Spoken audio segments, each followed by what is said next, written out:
news right here. Don't go away. Hello ladies and gentlemen, welcome to the channel. My name is Virtual Nunchucks. Hope you guys are having a great day on this Monday. Hope this video finds you well. I want to say thank you real quick to everybody who has enjoyed our coverage of all the games we've been playing. Nine Monkeys of Shaolin, Thief Simulator, all that kind of stuff. We had some family stuff. We had a birth in the family. We had a birthday. And we've just been busy doing family stuff for a week. So appreciate you guys just hanging out and having a good time with that. And for those of you who enjoyed it, I got good news. We still have some more to play. So we're going to be doing that going forward. But first, let's get into the news because I haven't done one of these in a long time. And yeah, we need to. All right, so first of all, we're going to mention a delay. And I think I jinxed enough people with delays. We mentioned God of War on this channel and it got delayed. We mentioned reviewing Deathloop and it got delayed. We mentioned... several others, and they've been delayed, so I think I'm a jinx, so I'm just not going to mention reviewing any games anymore. I'm just going to surprise you guys. That's what I think I'm going to do. Kena Bridge of Spirits, or Kena Bridge of Spirits, however they decide to pronounce it, we'll figure it out when it comes out, was delayed. It was supposed to come out on the 21st of August, which is only a few weeks away. However, the developers came out a few days ago and said that they're going to push it back until September the 21st, which is basically a whole another month for polish and things like that. And because the standard stuff now, at this point in time, we've heard, because of the pandemic and stuff like that, they have not been able to develop the game or put the quality that they want into the game. So they're asking for another month, and they were given that. So, yeah. So there's a delay there. So... sorry guys. By the way, that is coming out on the PS4, PS5, and the PC in September, so hopefully it'll be really, really cool.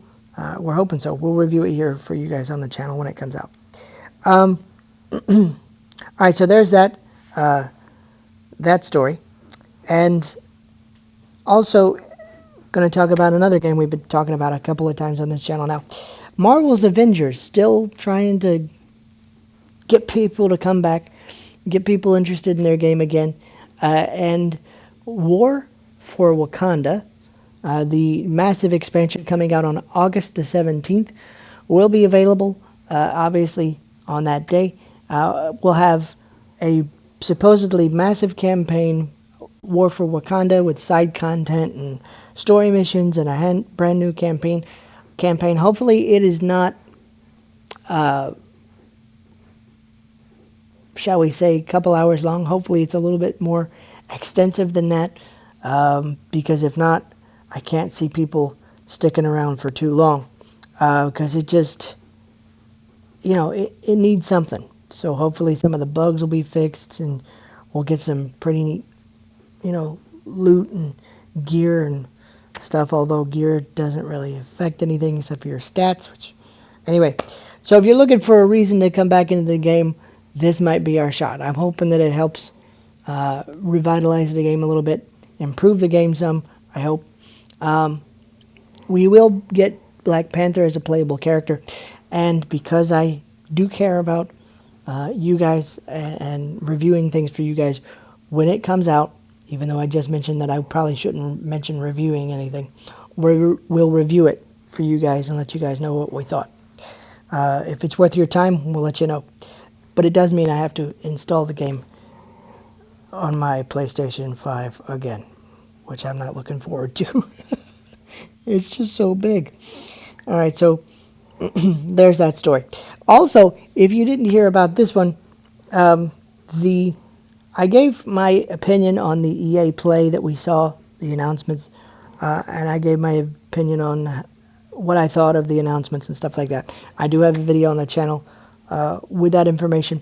But if you didn't hear, the Dead Space remake that has been teased at the end of the EA Play event will be next gen only, so people like Xbox Series X and S and PlayStation 5 will be able to play it.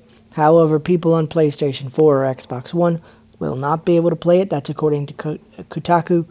So if you were looking forward to being able to play that on a cross-gen title, That is not happening, so keep that in mind when it does finally get a release date as well.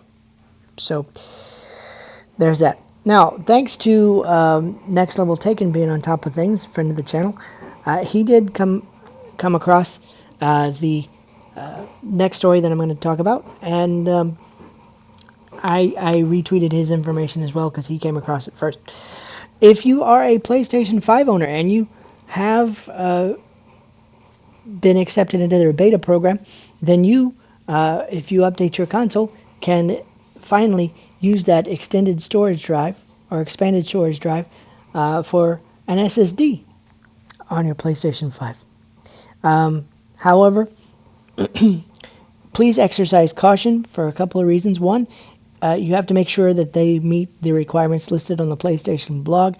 And PlayStation has come out and said that even if they do meet the requirements on PlayStation blog, you may still have to install a heatsink or purchase an SSD card or an SSD drive with a heatsink already installed because of the cooling system on the PlayStation 5 and the massive heat that it does put out and all that kind of stuff. So make sure that you follow very carefully the specifications that PlayStation has announced for those extended storage options.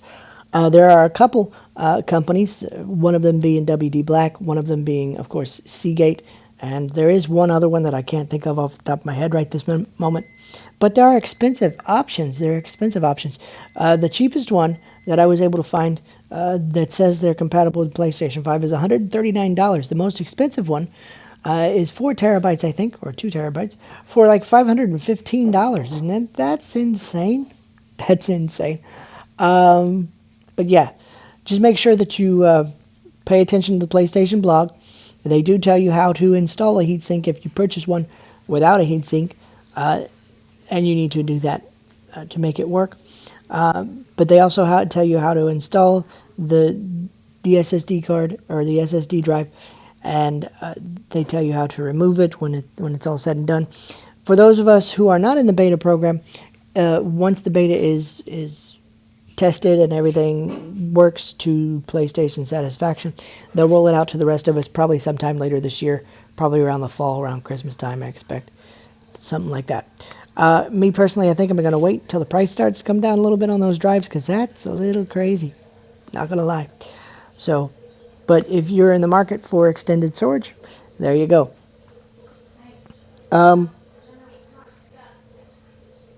Let's see. Also, I came across this story and I thought it was kind of interesting. Again, EA Play, if you saw the announcement trailer for Battlefield 2042, it looks really cool. There's a couple of features that I'm really excited about. Just because, it's just a nice option to have. But one of the features that is not going to launch with Battlefield 2042 is a battle royale option. So if you're one of those people that needs to play battle royale or wants to play battle royale with your first-person shooter, Battlefield 2042 is not going to have that option. They will have, of course, the standard multiplayer options with the maps and the cross-era battles and stuff like that. But as far as battle royale, that is not happening in this title, which, in my opinion, I think is a good idea, because too many companies are tacking on battle royale modes to compete with one another, and sometimes they don't turn out so great. So, yeah.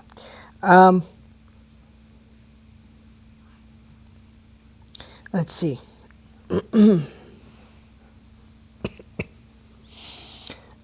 I'm going to share with you guys the top 15 worst games on NES. And the reason I'm doing this is because some of us grew up in that era and might enjoy this. So, this list was put together by denofgeeks.com. And to be honest with you, some of these games I've played, some of them I have not, but some of the games that appeared, and I'll share it on my Twitter account, I'm not going to go through all 15, but some of the games that appeared on this worst 15 games of all time were games like Ghostbusters back in the day, Friday the 13th, tag team wrestling. There were a few others like Back to the Future 2 and 3. Back to the Future 1 was actually one of the best games on NES at the time. But the number one worst game on Where's Waldo appeared on it, but the number one worst game of all time on NES, according to denofgeeks.com, I thought was really, really funny, was the Uncanny X-Men. And I remember running this one specifically from Blockbuster, thinking, oh, cool, an X-Men game on Nintendo. Awesome. And being 10, I think, at the time, I thought it was cool, but apparently it's not as awesome as I remember it. So, anyway, there you go. I'm going to share this again on my Twitter account. I'm going to have it available for you guys at VNunchucks. You can take a look at it. Do you remember playing any of those games that I mentioned on the NES? If you played around in that era, because honestly, some of those games I don't think were listed were quite as bad. I don't remember Ghostbusters being that bad, and I don't remember Back to the Future 2 and 3 being that bad. I do remember Back to the Future 1 being better than those two, but, you know. Anyway, let me know what you guys think. And also, I do want to mention this because it's been around the gaming community for a long time, for several weeks now, or at least a week now. And it should be, so I'm going to mention it here. I'm going to share the information on my Twitter account so that you can go more in depth if you choose to. But suffice it to say that the state of California has sued Activision for various egregious claims, including harassment of female employees. And it doesn't look good. It doesn't look good. And the fact that it was as prevalent as it was, Activision is going to be in a lot of trouble if this pans out to be accurate. Now, if you didn't hear, several employees of Activision, the developers, have done several protests and walked out and signed an open letter to the CEO, and several past and present, I'll get it out in a second, employees have come out in support of this and corroborated some of these claims. So it just doesn't look good. People are going to get fired. People are going to go to jail, and rightly so. If this is accurate, then yeah, people are going to get fired and probably be prosecuted, and they should. But a person that is way better and more thorough at their news than I am, Young Yeah, has done several videos detailing the lawsuit, detailing the letter, and stuff like that. And if you're interested in seeing that, you definitely need to check his channel out. He's very good at what he does, hands down. So just want to let you guys know about that in case you're interested in following that lawsuit. And there are several other Call of Duty YouTubers that have detailed the lawsuit as well, like Drifter and things like that. So if you're interested in knowing what's going on there, I will leave the information at my Twitter account for you guys. That's all the news that I have for you guys. Hope that you guys have a great day on this Monday, and hope this video finds you well. If I helped you out, drop a like on the video. Leave me a comment down below. Let me know what you think of these stories in the comment section below. Let me know if you think I missed one that I needed to cover. All that good stuff. Hope you guys have a great day, and don't forget you can follow me on Facebook.com/VirtualNunchucks, over on Twitter @VNunchucks, and of course Twitch.tv/VirtualNunchucks. And we'll see you guys in the next video. Bye, guys. And that's a wrap of today's news.